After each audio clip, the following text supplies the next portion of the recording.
এ আলম হাসান বাঞ্চত, আমি তোকে বলতেছি, তুই যদি এতই ভালোবাসে একটা বউ নিয়ে ভিডিও ছাড়া বউ সংসার করে দেখা, তুই যদি এটা দেখাতে পারস তাহলে মনে করবো না তোর বাকি মেয়েরা যে তোর নামে যে দুর্নাম করছে সেটা সব মিথ্যা। তুই একটা বিয়ে কর, বিয়ে করে তোর বউ ভিডিও ছাড়া তুই একটু সংসার করে দেখা, 1 মাস 2 মাস দেখা, তাহলে নাকি আমরা বুঝবো, বুঝছস। আর আমি এদেশের বাংলাদেশের সরকারের দৃষ্টি আকর্ষণ করতেছি, এরকম বাঞ্চত মার্কা বউ ব্যবসায়ী এবং বউ কন্টেন্ট ক্রিয়েটর যত আছে সকলেরকেই আইনের আওতায় নিয়ে আসা হোক।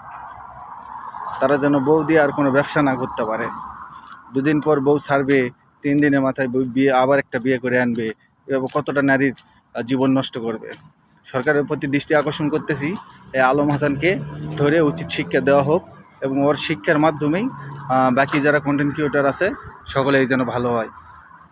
এমন শিক্ষা দিবেন ওর জীবনে বেঁচে থাকতে, যদি বউ নিয়ে আর কোনো ব্যবসা না করতে পারে।